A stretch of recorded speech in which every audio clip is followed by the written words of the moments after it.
Good afternoon, everyone. I think we're going to get started. I hope everyone has had a good day. My name is Nora Garrote. I'm the co-chair of the IP Transactions Group here at Venable, and I'm also serving currently as the partner in charge of diversity and inclusion. We want to give everyone, both our Venable colleagues, our friends, and our clients for joining us today, a very warm Venable welcome.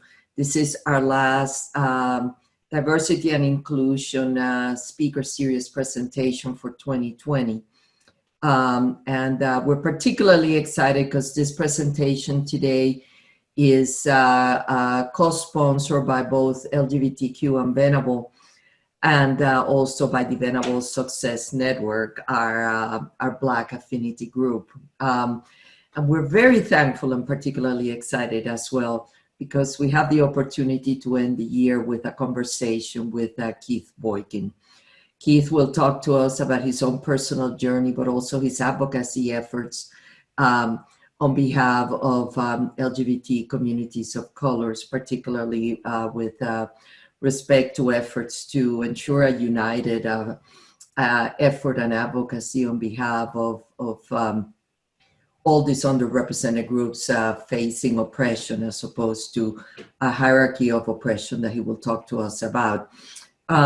Before we start, I do want to thank our Venable colleagues, each one of you who participated or gave us feedback this year on the many town halls, the small group discussions, the reading circles, the learning opportunities we had together on fighting racism and how to be an ally to each other and to our communities. These were very honest. These were actually very personal conversations that we had this year. And I know I personally was humbled by it. I learned a lot from it. And from the feedback we've received, I think it was a lot of us learned from the experience, and we're looking forward to continuing those discussions this coming year. So thank you to all of the allies from all across the functions of the firm who really facilitated those and helped us put those efforts together. It really takes a small army of people to make that happen and to make sure we continue to talk to each other and to better our workplace and our communities. So thank you very much, and we look forward to continuing to bring you these opportunities for this coming year. Then without more, I would like to turn now the program over to Colin Vandell and to Tiffany Williams, who will introduce our speaker and start our program. Thank you, everyone. Thanks so much, Nora, and welcome everyone, even if we're doing this virtually, as opposed to in the past when we were doing these in person. We're hopeful that we'll be able to go back to doing this in person next year. But I'm joined today by Tiffany Williams, and we're the co-chairs of LGBTQ at Venable. I'm thrilled that Keith Boykin is with us today. Throughout his impressive career, Keith has thoughtfully dealt with complex issues involving the intersection of race and sexual orientation. He's a graduate of Dartmouth College and Harvard Law School, and is a co-founder and the first board president of the National Black Justice Coalition. Keith served as a special assistant to President Clinton, helping to organize the country's first ever meeting between the US president and leaders of the LGBTQ community. Keith also has recognized and very effectively used the power of media to address and move the conversation forward on race and sexual orientation. He is a political commentator on CNN and is a New York Times best-selling and Lambda Literary Award-winning author. Keith's book, entitled One More River to Cross, addressed his and others' experiences being Black and gay in America. The book and its subject matter remain especially relevant today as the country moves and fits and starts toward greater inclusiveness. What unifies the work that Keith has done is how forward-looking he has been. There are ongoing and serious issues involving diversity in America, including even conflicts among different diverse groups. But Keith has set out to bring these different groups together in a common cause. We are looking forward to talking with Keith about this today, first in a presentation, and then in a Q&A. Keith, thank you for joining us. The floor is yours. Thank you, Colin, and thank you, Nora, for your words earlier, and thank you, Tiffany. And thank you to everyone at the Venable family for inviting me. My name is Keith Boykin. I was born in St. Louis, Missouri, went to high school in Clearwater, Florida, college in New Hampshire, law school in Massachusetts, and I've lived in Atlanta, Little Rock, Los Angeles, San Francisco, Miami, Columbus, and Washington, D.C. And today I live in New York City. But my story begins in law school in Cambridge, Massachusetts, which is where I want to begin today. When I was a student in law school, I was very involved in the movement for diversity on campus, and we created an organization called the Coalition for Civil Rights, which brought together 7 different student organizations for a common goal of promoting diversity, faculty diversity in particular. I was a participant in a number of the activities that we conducted, teach-ins and distributing leaflets and going to vigils and protests. And then one day something happened that changed my experience. I was standing at a rally, at a vigil outside of the faculty meeting for the law school faculty, when the dean of the law school walked by with members of the faculty and completely ignored our protests. I was a little miffed and surprised by this, so I called out to him. I said, "Hey, Dean Clark, why don't you come back and talk to us?" The dean turned around, realized he didn't know who I was, and kept walking out the door. I was so surprised and disappointed by this that I called out again. I said, "Hey, come back and talk to us." Once again, the dean turned around, saw it was the same person who yelled at him before, and continued walking toward the door. At that point, I was so outraged and upset. This is completely spontaneous. I grabbed my backpack and swung it over my shoulder and picked up my sign and put it under my arm. And I started marching toward the door to catch up to the dean.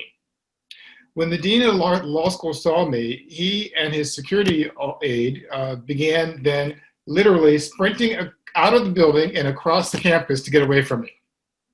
Now, I was totally surprised by this. I wasn't expecting this type of reaction. But I should also tell you that I ran track when I was in college, in high school. And so my initial instinct was to go sprinting after the dean as well to catch up with him.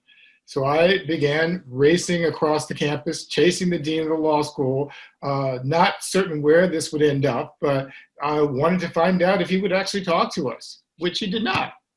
But I learned something from that experience. You see, we were sort of media savvy, as Colin mentioned in this introduction, and we invited members of the media to attend our rally that day, which hadn't been particularly eventful until then. And a photograph of me chasing the dean of the law school appeared in the front page of the Metro section of the Boston Globe the next day. And instantly I became sort of infamous or famous on campus, depending on your perspective. But that is how I was introduced to the issue of diversity. It was an unusual introduction. I was introduced by chasing the dean of my law school across the campus and becoming sort of a spokesperson for the cause at Harvard Law School. Well, obviously, I don't encourage that people go around chasing their deans at their law schools as a method for creating diversity. And I'm not sure that that was actually the most effective method for me at that point as well. But it did teach me something about the importance of speaking truth to power, and also taught me that we could actually make a difference in achieving diversity even if we didn't achieve the goal immediately, which is to say that we continued our protest. We went to the dean's office on a number of occasions and we protested there. We went to the president's office of the university and tried to take over the president's office, but were unsuccessful in doing that. Ultimately, we decided that the one course of action the university would understand, most of all, since we were law students, was that we would take Harvard Law School to court. So we as students filed an unprecedented lawsuit and sued our own law school in the Massachusetts courts, arguing that our faculty members we were the victims of racial discrimination because our faculty members were not representative of the diversity of the student population or the country at large. Now, mind you, this was a gargantuan task to be able to take on the law school that was educating us. But we did so and argued the case ourselves all the way up to the Massachusetts Supreme Judicial Court, where we lost. We lost on the technical issue of standing. The court said we were merely incidental beneficiaries and didn't have the right to sue the law school. But we won in the court of public opinion because we were able to force the university to defend its racially discriminatory hiring practices. And years later, after we had left, the school began to hire more people of color, more women of color. And after we left, hired its first not one, but two deans who were women to lead the law school. One of those two deans, Elena Kagan, went on to serve as a current member of the United States Supreme Court. While I was in law school, I was mostly involved as an activist when I wasn't studying in my first year and a half, and then something else happened that changed my perspective. It was in my second year in law school when I started to come to terms with my own identity.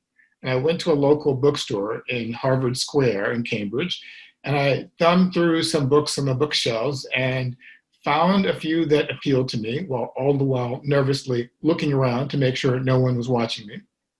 And then I took one of those books that appealed to me, took it to the counter, purchased it, surreptitiously slipped it into my backpack, walked back home, read that entire book that night, and immediately that night, I came to terms with who I am and my identity.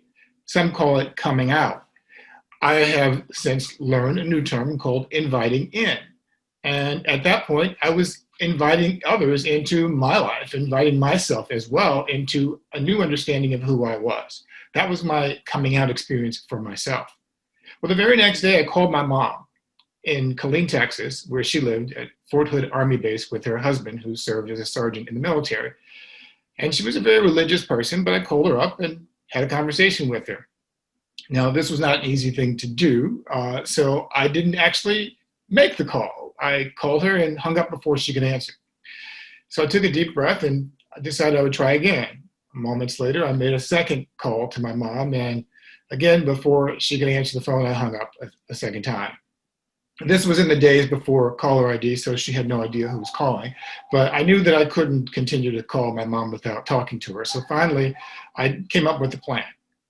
I wrote down on a piece of paper with a pen, I wrote down a script of everything I wanted to say to my mom in this conversation. And then I wrote down everything I wanted my mom to say to me. And armed with this script, I was finally able to call my mom. I dialed the digits of her number nervously, took a deep breath, and began a rather mundane conversation until somewhere in the midst of a very complex, convoluted discussion I was having, I managed to sandwich in two words. Actually, not two words, but one sentence, a few words. You know, Mom, I have something I want to tell you.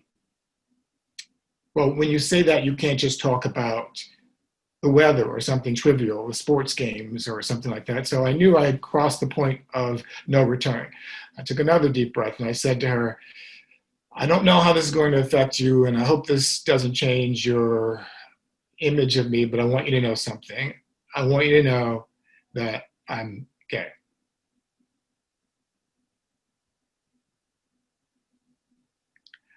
No, your camera isn't frozen. I sat there for a moment because that was the reaction I got from my mom.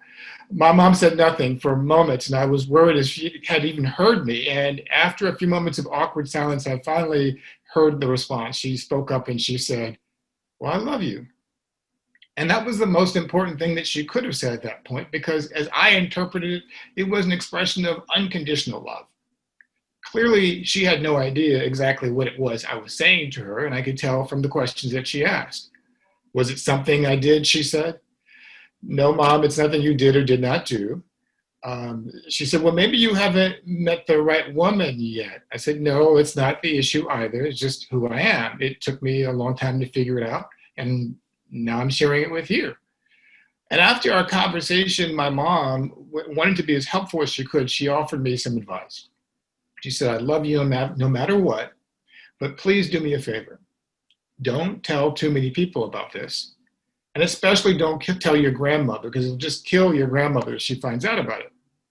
So I decided. I remembered when I was very young and my mom used to tell me, don't let anybody tell you what to do.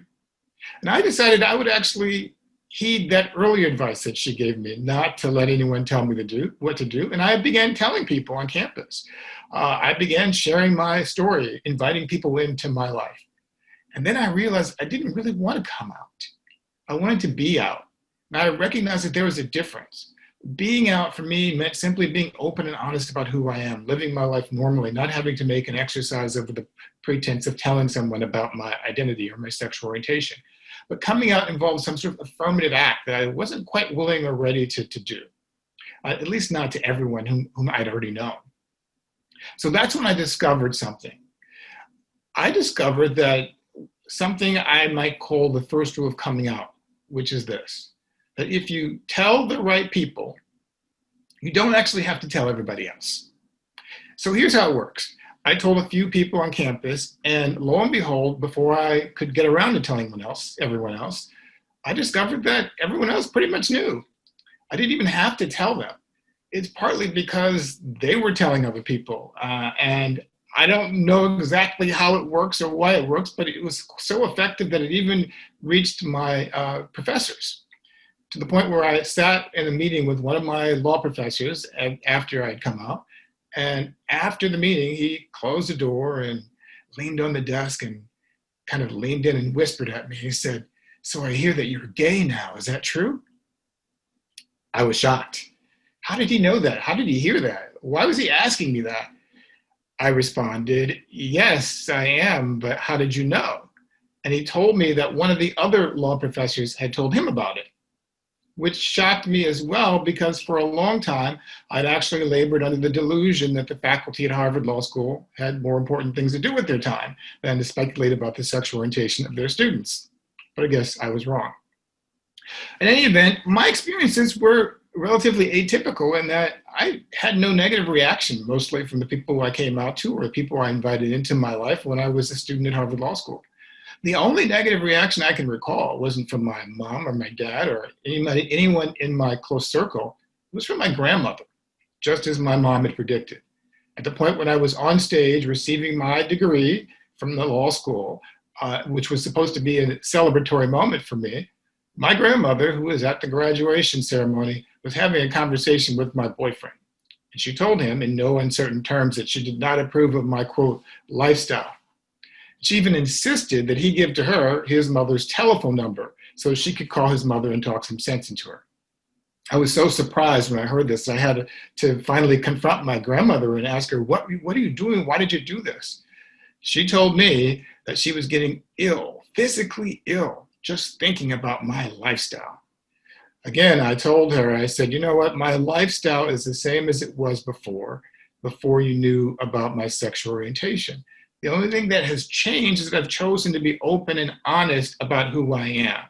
If anything, I would hope that you would be able to be happy for me and to understand that. My grandmother was raised in the Black Baptist church tradition in St. Louis, Missouri, where I'm from, and she did not quite see it eye to eye with me. So we agreed to disagree. I left law school, moved on to the next phase of my life, which was unusual in that I didn't continue to go into law. I went into politics. And my family thought this was a horrible idea because they knew my track record in politics. I had worked on political campaigns going back to high school. I worked in the campaign, and this will reveal how old I am. I worked on a campaign back in 1982 when I was a high school student. And I worked for a liberal Democratic candidate named George Sheldon, who was running for Congress in Clearwater, Florida, and he lost. 2 years later, I volunteered for a man named Walter Mondale when he ran for president in 1984, and he lost. 2 years after that, I found myself in Atlanta, Georgia, volunteering for another candidate. His name was Julian Bond, who would later become the chairman of the NAACP and had previously been a civil rights hero. But Julian Bond, like the other candidates, lost in 1986. 2 years after that, when I graduated from college at Dartmouth in 1987, I began working for a Democratic candidate for president named Michael Dukakis. And in 1988, Michael Dukakis, like Julian Bond and George Sheldon and Walter Mondale and all those others before him, also lost his campaign. In 1989, after I graduated from law school, or actually before I went to law school, I should say, in 1989, I actually worked for a license collector candidate, something I'd never even heard of, in St. Louis, Missouri. And she too lost. So by 1992, when I went to work in politics, quit my job working for a law firm in San Francisco to go across the country, halfway across the country to Little Rock, Arkansas, to work for a man named Bill Clinton. No one who knew me or knew my political track record thought it was a good idea. But it actually turned out to be a pretty good idea, unexpectedly. Bill Clinton won. I received a job working in the White House as a special assistant to the president. I became the highest ranking openly gay person in the Clinton White House, only 2 years after I had just come out myself. So it was a staggering change for me. And the very first issue that we faced in the Clinton administration was the issue of gays in the military. It was a difficult topic because it was something that almost no one in the White House wanted to address. It was a campaign promise that Bill Clinton had made when he was running for office. Actually, I saw him when he made it at Harvard, at the Kennedy School, and he came to campus and someone asked him a question: would you be willing to lift the ban on gays in the military? It was the first time he said he'd ever been asked the question. He simply asked, yes, I would. He had no idea how politically fraught and difficult that would be in the 1990s. When he tried to do it, didn't succeed. He ended up coming up with a compromise called don't ask, don't tell, don't pursue. And silly me, I tried to convince him every way I could, and using all my Harvard Law School intellectual capacity and ability to marshal together the arguments for why he should actually lift the ban on gays in the military. I sent a memo to the president showing exactly why he should do that. And it made no difference. He created his own policy anyway. It was it was the path of least resistance for the Clinton administration at that time. Well, after a few years of working for Bill Clinton, I left the White House and started working on my own project.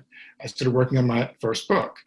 I was researching the topic of race and homosexuality, or racism and homophobia, to be more specific, for a book that was called One More River to Cross: Black and Gay in America.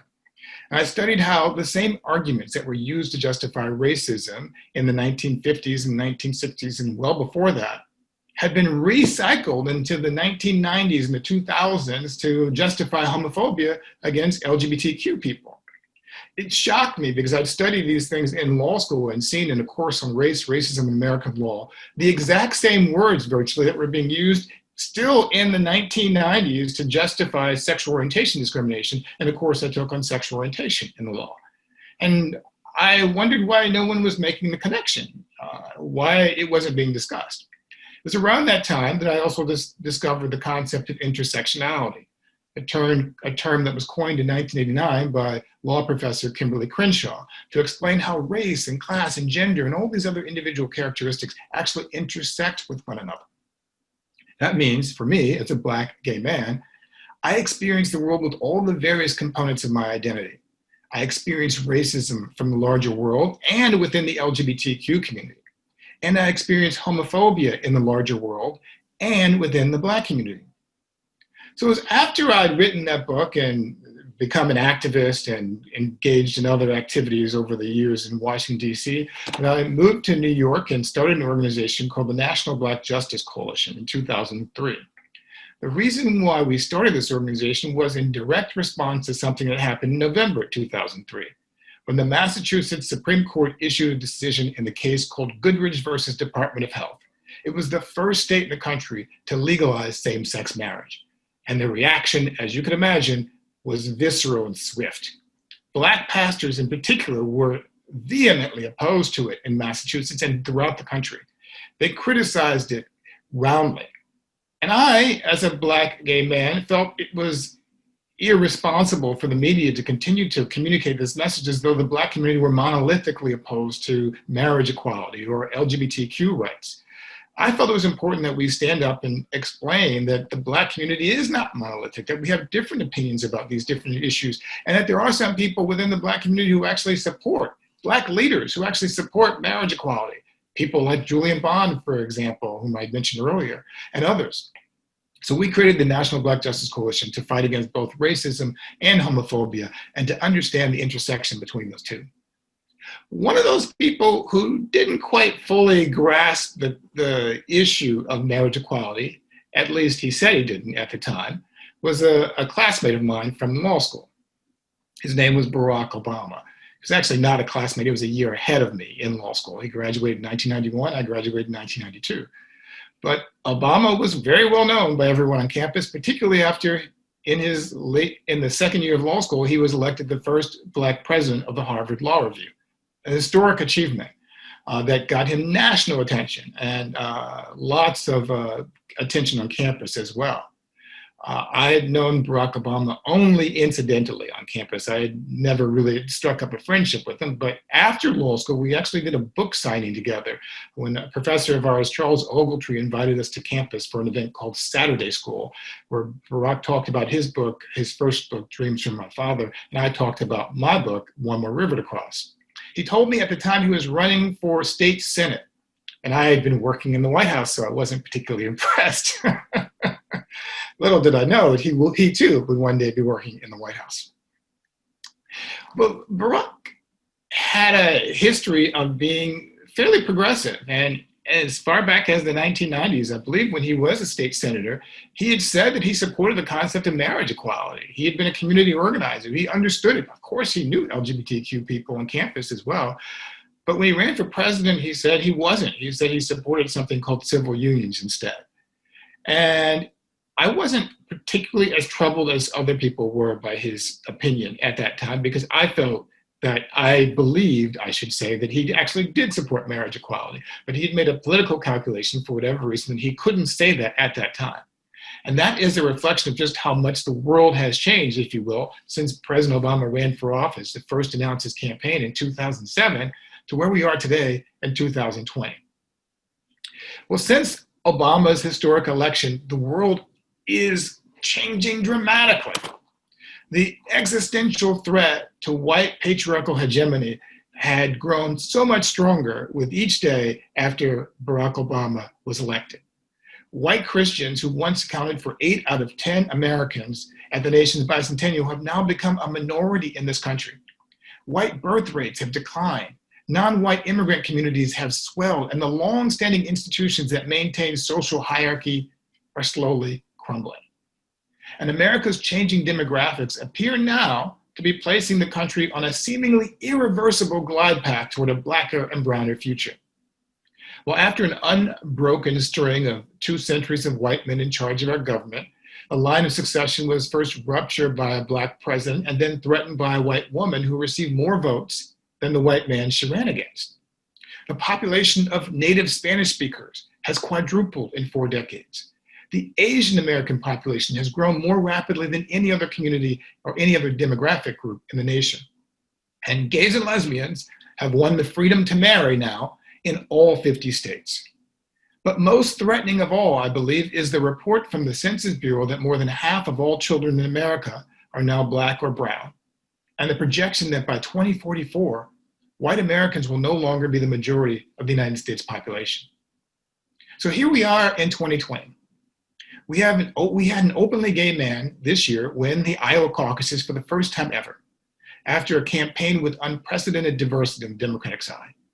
We had 6 women, 4 African Americans, 3 Asian Americans, 1 Latino, and of course, 1 openly gay man competing for the party's nomination.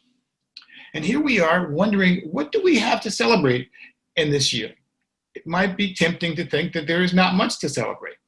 Last year, we commemorated the 50th anniversary of Stonewall, the event that sparked the movement for LGBTQ rights.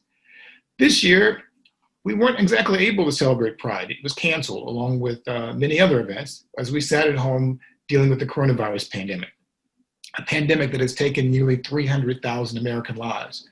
And the nation has also experienced this year the largest racial justice protest movement in 50 years. But despite the tragedy and challenges around us, there are reasons to celebrate this year. I want to list a few before I end. First, America elected its first Black woman, its first Asian American woman, its first woman of color, its first woman at all to be Vice President of the United States. Second, for the LGBT community, new heroes emerged. People like Richie Torres and Mondaire Jones became the first 2 Black gay men ever elected to Congress in American history. The first 2 openly gay Black men, I should say, ever elected to Congress in American history. And the US Supreme Court unexpectedly delivered a surprising victory this year In a 6-3 decision that won't be changed even with Amy Coney Barrett's ascension to the court, in a 6-3 decision, the court said that discrimination based on sexual orientation and gender identity violates federal law. It violates the Civil Rights Act of 1964. That was historic.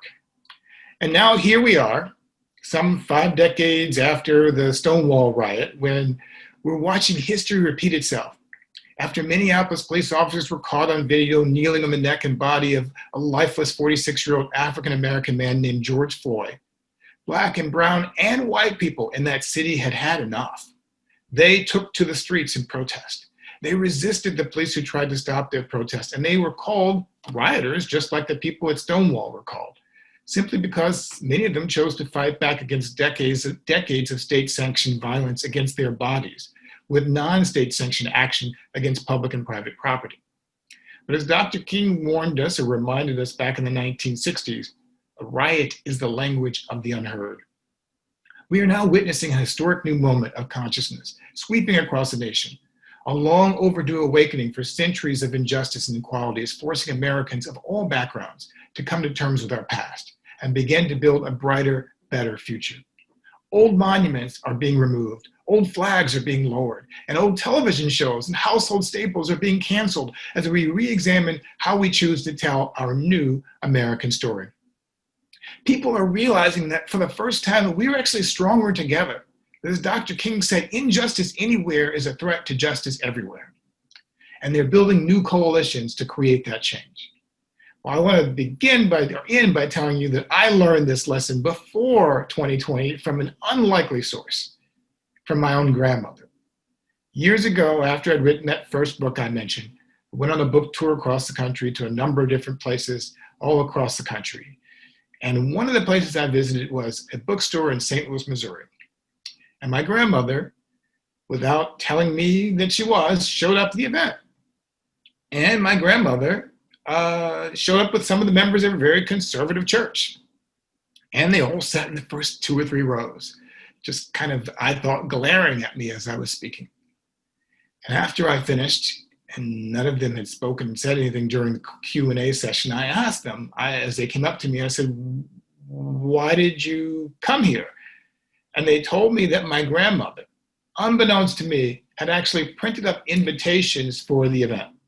That my very conservative, traditional, Black, religious, Baptist, I thought homophobic grandmother had not only done this, but she actually took the invitations and gave one to the church announcer so it could be read during the bulletin the Sunday before I was to come to town.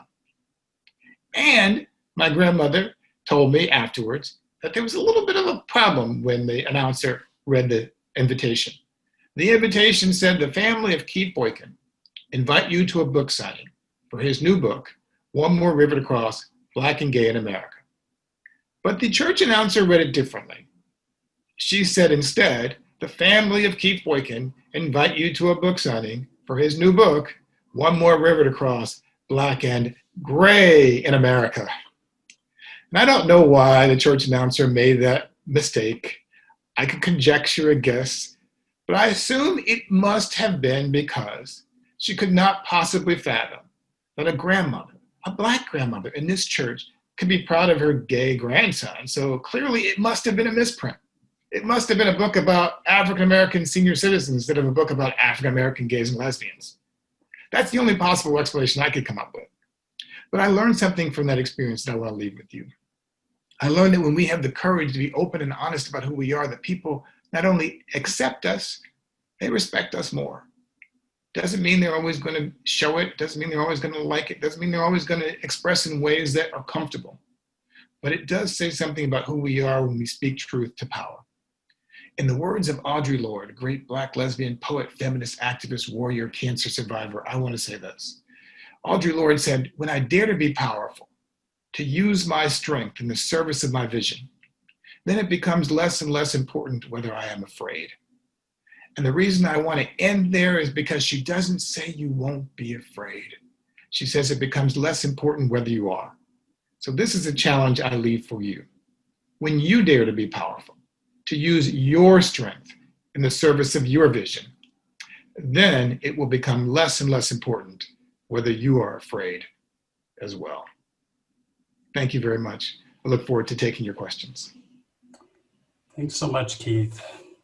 Thank you, Keith. Appreciate it. That's, I mean, that's, to be honest, personally, a lot of the themes you talked about touched on my life personally, being a Black LGBT woman as well. But, you know, thank you just for allowing us to know a little bit more of your personal story, and then also just the implications on the topic of intersectionality between race and sexual orientation.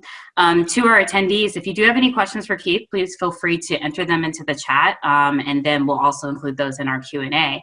But just to kind of start it off, to kickstart it, Keith, for our first question, I know you mentioned during your speech that, you know, your relationship with your grandmother, how she was raised in the Black Baptist Church, or the Black Church, as we call it. I'm from Texas, so that's at least how we refer to it as well.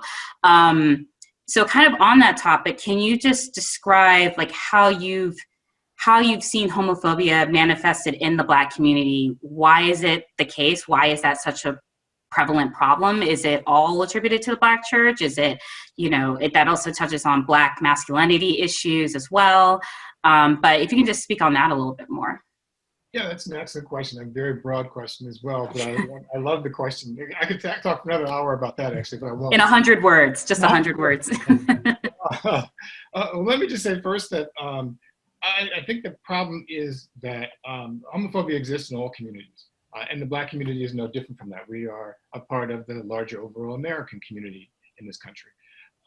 And we have accepted and appreciated and approved of, if you might say, many of the same sort of myths and stereotypes about LGBTQ people that other communities have. But again, I go back to something I said earlier, which is that the Black community is not monolithic. And one of the things I have discovered over the years is that the Black community is actually politically progressive, but socially conservative. Which is to say that on a number of different issues, I did research on this years ago when I wrote my first book, and I've noticed over the course of the past few years that the research hasn't basically changed. On a number of different issues, Black people as a group have been actually as supportive or more supportive of LGBTQ rights than white people have been. You go back to the 1990s, the issue of gays in the military, you go back to employment discrimination issues, and Black people have been repeatedly equally supportive or more supportive according to the public opinion polls. But there is one issue where Black people have been more conservative, and that is the issue of marriage. And partly because, as I said, there is this disconnect or this chasm between what is politically progressive and what is socially conservative. And for a lot of Black people, I think marriage is considered or has been considered to be more of a social construct, a social issue, not so much a political or civil rights issue. And because of that, they don't necessarily see that as an issue where they need to be as supportive. It doesn't mean everybody. It just means that that's an explanation for some people. But in terms of the larger community, I've seen no evidence to suggest that Black people are any more or less homophobic than whites. I feel we're basically pretty much the same. But the difference is how we manifest it. And for those of us who are Black and gay, it can be particularly hurtful for somebody who's a part of your community, a part of the people who are supposed to be your support group, to not fully understand why they should be supportive of you on issues of LGBTQ equality as well. Yes, religion is a big part of it. Yes, traditional masculinity or forms of masculinity is a part of that. Toxic masculinity is a part of that. And yes, we need to interrogate all of that. But we need to do so in a way that doesn't overly assess blame to one group, meaning African Americans, without understanding how that fits into the larger structure of homophobia in society in America as well. That is a perfect answer in 100 words. So no, that's also really interesting. So let me actually flip it. So can you describe, in your experience, how you've seen racism manifest in the LGBTQ community, and what do you think has led to that racism? Well, again, this goes back to what I was saying about homophobia in the Black community. What we have seen is that there's a tendency to assume, I think, for some people that minority status somehow inoculates you from bigotry. That if I'm African American or Asian American, Latino, or a woman, or whatever, well, women is not a good example because women are the population in our country, but some sort of vulnerable group or disenfranchised group, that means that you somehow have this special ability to see other groups suffering and to not be prejudiced. And the reality is that's not really true. We see this across groups, across communities, that we see bigotry from one group to another. And that is also true with the LGBTQ community. I've experienced it personally. There's a history of Black LGBTQ writers who've discussed this, going back to Essex Hemphill and Josephine and others in the 1990s. And part of it is because the LGBT community, for the most part, like the rest of our society, is largely white. Not entirely white, but it's largely white. And white people come to American society with all the same biases, regardless of whether you're gay or lesbian, bisexual, transgender, or other, than people who aren't. And so we have to understand that.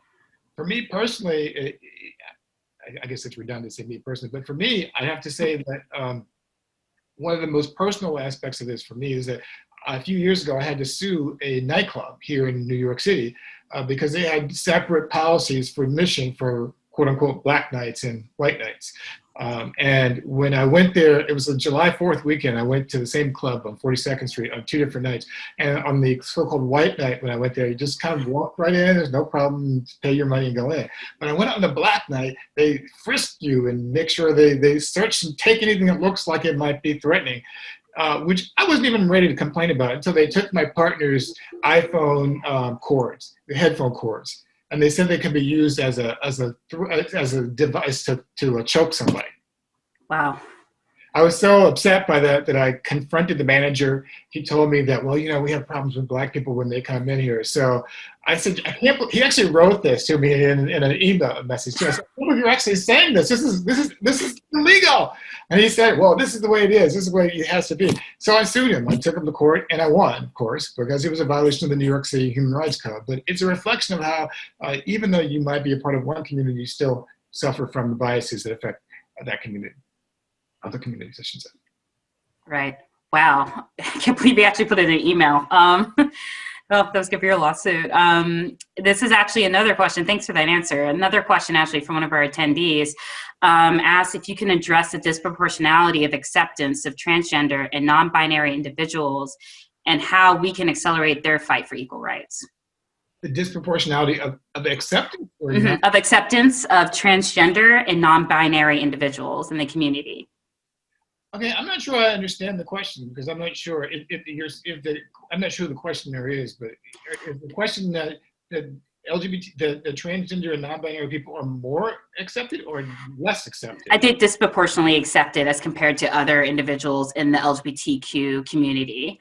I think would be less accepted. Mm-hmm. So whereas I think we've seen substantial progress over the past 20 or so years for gay individuals, it seems like transgender and non-binary individuals that there's been a bit of a lag there. And among some groups, it's almost accepted, I think, to still accept perhaps discrimination among those groups, but not among gay individuals. So it was a question about that.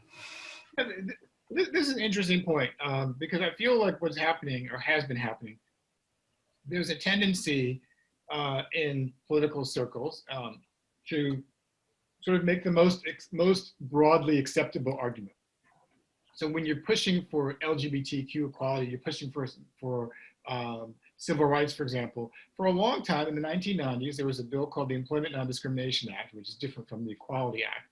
In the 1990s, that act specifically was a subject of huge debate in the queer community, partly because there were some people who felt that it was inappropriate to include transgender and non-binary people in the legislation, and others who felt that you had to include this group in the legislation. And part of it was this sort of a tendency that we have in progressive circles to sort of argue against ourselves. This tendency to sort of negotiate against ourselves. And we think, well, we're never going to be able to get this, so we should only ask for just a little bit that we think will be acceptable. And a lot of this is all part of the politics of respectability. We believe in some quarters that it's more respectable if we show sort of the Pete Buttigieg's of the world and as opposed to the people who don't necessarily fit into the perfect stereotype of what we want a LGBTQ person to be. And I find that very troubling, especially at a time when we're seeing more violence, in particular, directed at transgender women, in particular, and transgender women of color, Black trans women, I should be more specific. I think it's critically important that we speak up about this, that we speak up about the concerns that affect all of us, not just one segment of the population or the community that is most palatable to others. So yes, it's a reflection of of bias and bigotry and transphobia and respectability politics, all of which need to be challenged. And I have to say this, though, I think compared to where we were in the 1990s, the fact that we actually have now a decision that incorporates gender equality and sexual orientation in the Civil Rights Act of 1964 is a huge seismic shift compared to what we even thought was achievable just maybe a couple of decades ago.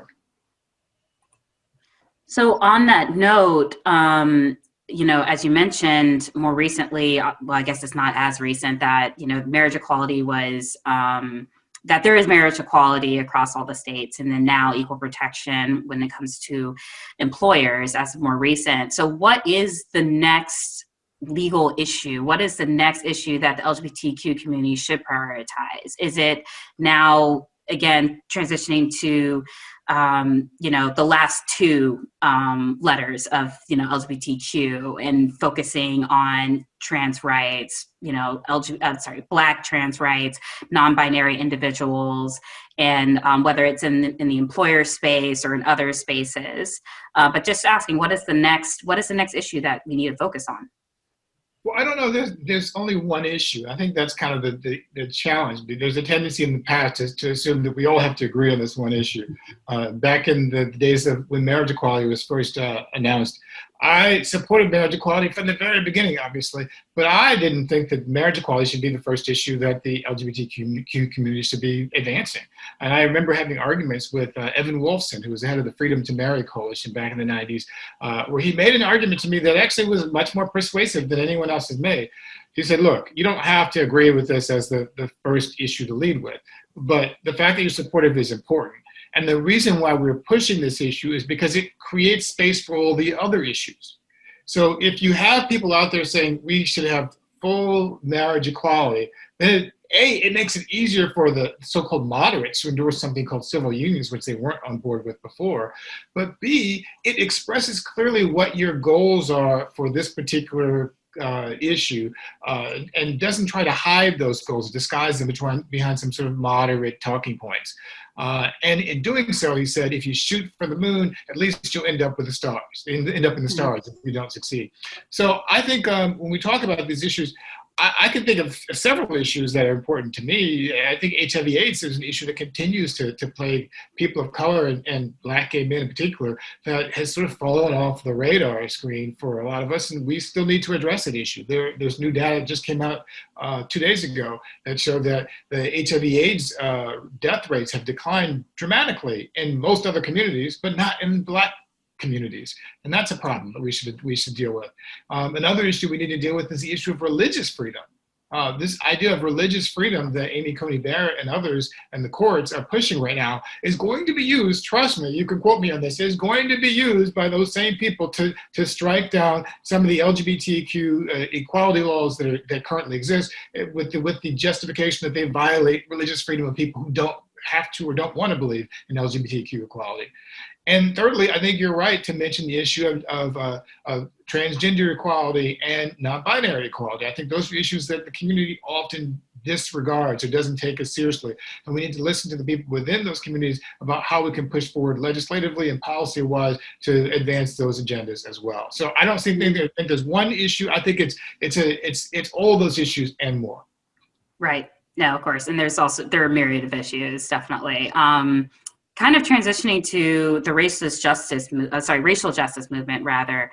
I guess what lessons are transferable from the LGBTQ community's fight for equality and all the issues that you just discussed to the racial justice movement? And by that, I mean, you know, recognizing recently George Floyd, and there are many other George Floyds before George Floyd, but I mentioned George Floyd because there was just such a significant national response, as you mentioned. So, you know, what lessons, if any, are transferable between those two communities? Well, I think it's an important question because these communities are in a symbiotic relationship with the movements. That the civil rights movement, for example, of the 1950s and 60s, gave birth to the LGBTQ movement. The Stonewall wouldn't have happened if Dr. King hadn't marched and Rosa Parks hadn't refused to give up her seat. But it also gave birth to the women's movement and the anti-war movement and other progressive movements. And so they learned and adopted strategies from one and applied it to the other. So by the time we get to the 1990s and 2000s and 2010s, the LGBTQ community has not only adopted and embraced many of the strategies of the civil rights movement, but the civil rights movement is then now embracing and adopting some of the strategies of the LGBTQ community. So there is like I said, a reciprocal, symbiotic relationship taking place. One of the things I'll have to mention, just because it's in the news right now, is my former president, my former classmate, Barack Obama, was talking about the slogan, defund the police.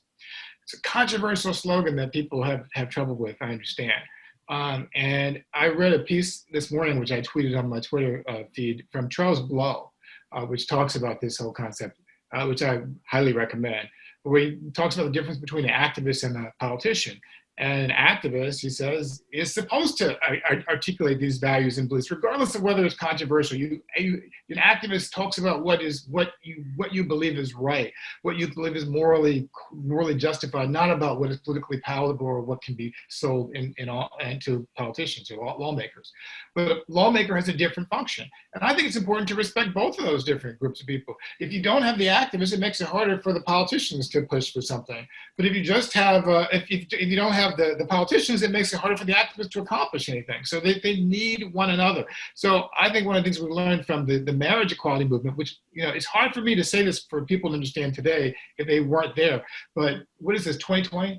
10 years ago, first of all, go back to 2004, marriage, the gay marriage was a wedge issue that was used to try to win the election for George W. Bush re-election in the 2004 election.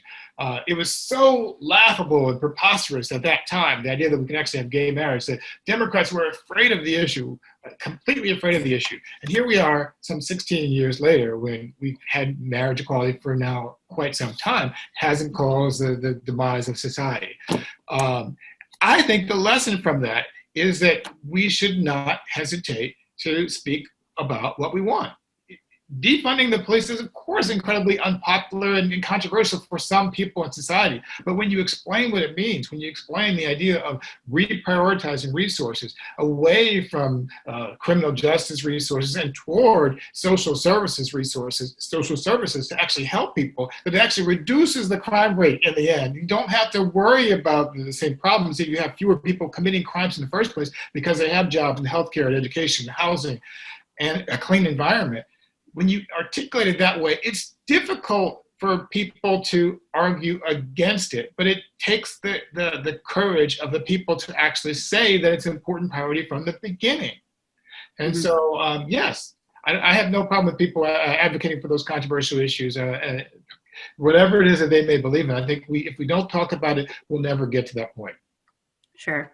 I mean, also, too, I imagine a big factor, too, is that people are actually listening now. So, it's maybe not everyone, but more people, or particularly on the racial justice side, white people in positions of power are more open to hearing about these controversial issues. And then I know we're running short on time, so I just want to, this will be our final question, but if you could tell us a little bit about your new book that is being released next year. It's called Race Against Time, The Politics of a Darkening America, and what led you to write that book. Well, this has been a really dramatic year, as you can see. The idea for the book came before this year, but what we are seeing, I think, in the course of the past year is from everything going on, from the response to the coronavirus pandemic, to the response to the George Floyd shooting, George Floyd killing, or rather, I should say, to the tear gassing of protesters outside the White House, to the Kenosha shooting of two protesters in the summer, to the efforts to disenfranchise Black and brown voters in community after community, to the effort to actually systematically target Black votes in Milwaukee and Atlanta and Detroit and Philadelphia. We are witnessing an effort by people who have been in power, perpetually in power over the course of hundreds of years, who are desperately afraid of what is happening as they lose power. And so the idea behind the book is to examine the not just the motivations behind why people are doing what they're doing, because I think they're quite clear, but how do we respond to that? How do we as a society move beyond that? And my argument is that we can never really address racial inequality, racial justice in America, if we just sort of make things modestly better for Black people than they were before. But we have to engage in a much more progressive and broader vision that actually reaches toward the goal of social equality. I mean, not just that we try to get equality of opportunity, which doesn't necessarily lead to equality, but equality of outcomes. Why is it that the Black unemployment rate has been higher than the white unemployment rate for 50 years and continues to be so today? And even before the recession, even when it was so-called the lowest it has ever been in history, it continues to be disproportionate. Why is it that Black people are disproportionately affected by the coronavirus and disproportionately have worse health outcomes than other communities? Why is it that Black people are disproportionately more likely to have student loans and less likely to have access to quality educations? Why is it that Black people don't have the same access to affordable housing that whites do? And why is it that Black economic wealth is so much more disparate from white economic wealth? Because of the fact that Black people don't own homes, because of the history of redlining, because of the history of racial discrimination. So my answer is we can't get past this problem. We're going to continue to have these problems with criminal justice. We're going to continue to have these problems with jobs, healthcare, education, housing. We're going to continue to have these problems of occasional uprisings in America until we finally deal with the issue we've been kicking down the road for decades, for centuries, the issue of race. And that's the point I want to communicate in the book. I only have like a minute left, so I'm speaking quickly. That's the idea I was trying to get to in the book. So I have a related follow-up to that, Keith. I think it ties together with your book a bit. And that's how do you think we can tie disparate minority communities together better? Because it seems like a lot of time you have one community that's advocating a certain set of interests and rights, another community advocating something a bit different. It seems like in general, they're all advocating for equality, but a lot of times those groups are not necessarily working together. They may even be battling against each other, which hurts both of them. So I'm wondering what your thoughts are in terms of real life things to do to really bring these disparate minority groups together. In 1 minute? Well, okay. The short version of it. Okay. Let me just give you an essay to read, homework. One of my favorite essays from author, singer, activist named Bernice Johnson Reagan in a book called Homegirls, a Black feminist anthology. And she writes about coalition politics in that essay. And talks about the value of coalition politics, but also the difficulty in assembling and creating coalitions. And so I recommend that for people who are looking for guidelines on how to create coalitions across different affinity groups or across different demographic groups, how we can work together and see our common interests. It's not easy to sell all the time, but it's important work to do. And I don't want to mislead anybody into thinking that it's going to be easy, but I think Bernice Johnson Reagan does a really superb job of sort of outlining the challenges involved in doing that. Great. Well, terrific. Well, thank you so much for joining us today. We've really enjoyed the conversation. And thanks to everyone else who joined as well. I hope everyone has a very happy holidays. Thank you, everyone. Thank you. Take care. Bye. Thank you, Keith. Thank you, Keith.